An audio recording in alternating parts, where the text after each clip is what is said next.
Salut, on est le 25 août et c'est le jour numéro 3 de mon défi de une animation par jour pendant 20 jours. Donc aujourd'hui, comme me l'a demandé Cowboy SK8 en commentaire de ma première vidéo, il m'a dit fais des FX, ça m'a donné une bonne idée. C'est qu'aujourd'hui on va faire des FX d'électricité. Et du coup là j'ai déjà fini l'animation et je vais juste te montrer les étapes par lesquelles je suis passé et avec les différents calques pour te montrer comment j'ai fait. Parce que en fait les FX, vu que c'est des trucs assez rapides, tu le verras sur les animations, c'est assez inintéressant de le mettre en timelapse, sachant que la plupart du truc c'est juste moi qui fais une forme d'éclair, qui play l'animation plein de fois pour voir si ça marche bien, et qui l'efface ou en refait une autre ou la modifie. Mais du coup je teste de faire une vidéo comme ça en après coup, et on va voir si c'est cool ou si c'est pas cool.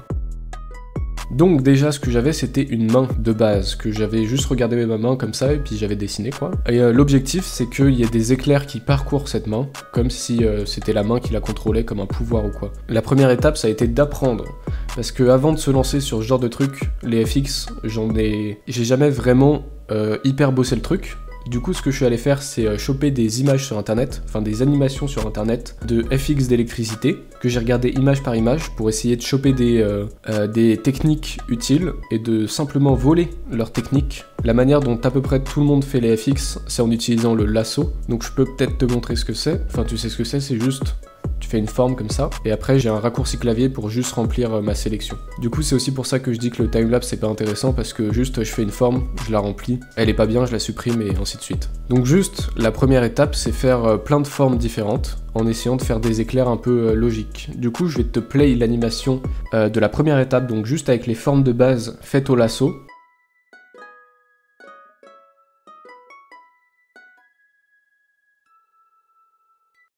Du coup là je t'ai montré directement toutes les animes d'un coup, donc il y a 5 animations. T'as une petite autour de son pouce, une autre qui passe en diagonale de sa main, une autre qui passe du bas et dans l'autre diagonale autour de son index, une petite sur l'auriculaire et une dernière au centre comme s'il concentrait son pouvoir. Et arrivé à la moitié du chemin, j'ai à peu près tout refait parce que j'ai trouvé une technique qui fonctionnait bien pour faire le crépitement de l'éclair, pour qu'on ait l'impression qu'il tape fort. Du coup, la technique que j'ai trouvée, et ça, c'est pas moi qui l'ai inventé, j'ai juste regardé image par image et j'ai fait « Waouh, ça rend bien quand même ». Et le processus que j'ai utilisé pour les éclairs ensuite, ça a été le même à chaque fois, donc c'est commencer par là où l'éclair est le plus épais et le plus élargi, c'est-à-dire qu'il commence, il est petit, ensuite il grandit d'un coup, et ensuite il disparaît un petit peu, en faisant des petits crépitements et des petites particules. Du coup, je commence par cette frame, qui est la frame la plus agrandie. Ensuite, je fais un transfert d'énergie, on va dire. Ce qui manquait, par exemple, quand j'avais commencé avec celle-là d'animation, c'était qu'il n'y avait pas vraiment de mouvement. Il y avait du mouvement uniquement parce que l'éclair se déplaçait sur l'écran, alors que là, ce que j'ai fait, c'est reproduire un peu la même forme en faisant en sorte que là c'est à peu près homogène,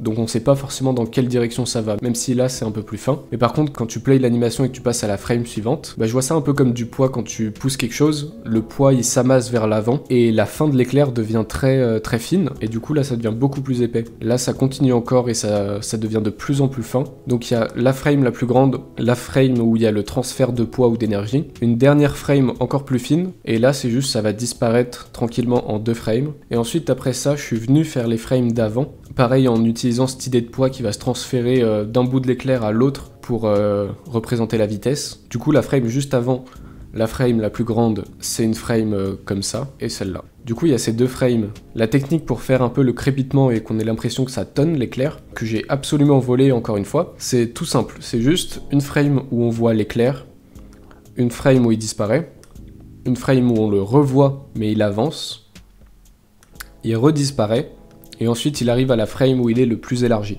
Et après il redisparaît plus. Et si je te le play, ça fait ça. Ça fait un peu stroboscopique au début, genre on dirait vraiment qu'il apparaît, qu'il disparaît, vu que c'est exactement ce qui se passe. Et une fois que j'ai découvert cette technique, du coup je l'ai appliquée aux animations d'éclair que j'avais fait avant.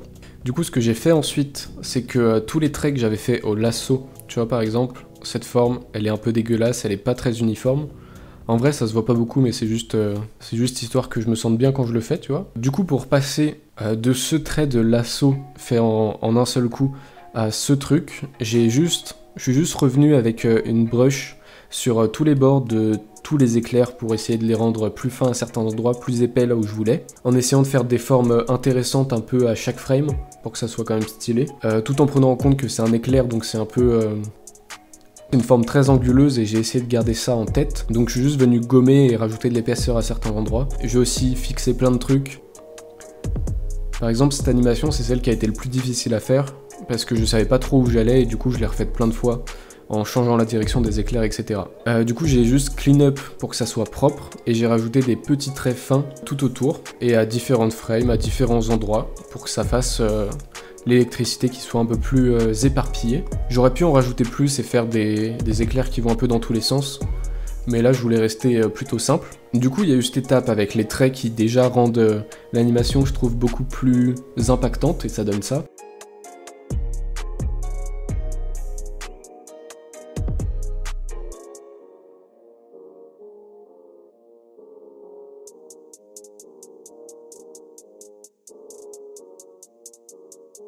Ensuite, on arrive à l'étape magique, c'est-à-dire que j'ai plus grand chose à faire et il y a quasi tout fini.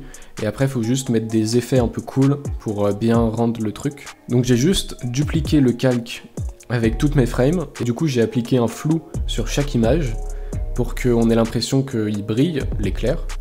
Du coup, qu'est-ce que je disais? Oui, j'ai mis du glow autour de ça. Et en fait, tout simplement, c'est juste en mettre de plus en plus. Donc j'en ai fait un très soft. Ensuite un plus resserré avec une couleur bien saturée. Et ensuite un, genre je sais pas si tu peux le voir, là c'est avec le premier qui est très large, ensuite le second qui est médium, et celui qui est vraiment très fin qui fait bien ressortir la forme. Et après j'ai aussi rajouté, je suis revenu à la main sur différentes frames avec une brosse beaucoup plus large pour faire comme si l'éclair éclairait la main, mais sans trop l'appuyer parce que sinon il perd en contraste. Par exemple si j'augmente la lumière comme ça, c'est aussi pour ça que j'ai mis un fond noir, pour bien que l'éclair se détache et qu'on ait l'impression qu'il brille, parce que sur un fond blanc c'est pas le même délire, tu vois. Là je peux te play l'animation du coup avec les différentes étapes de glow.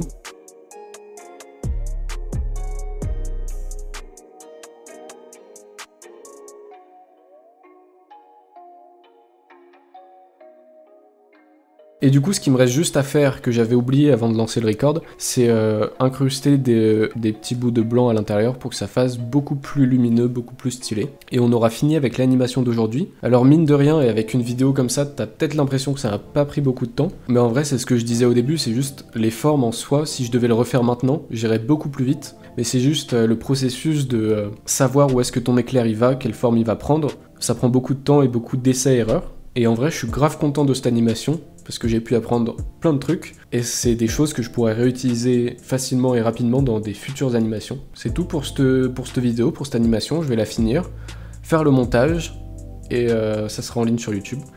Tu peux encore une fois me dire ce que t'en penses, mettre un petit pouce bleu si t'aimes bien, et mettre en commentaire des idées d'animation. D'ailleurs, il y en a plein qui ont commenté sous ma première ou ma deuxième vidéo pour me donner des idées d'animation, donc je les ai toutes notées, et je les ferai ou pas dans le futur, mais il y en a qui ont l'air vraiment cool.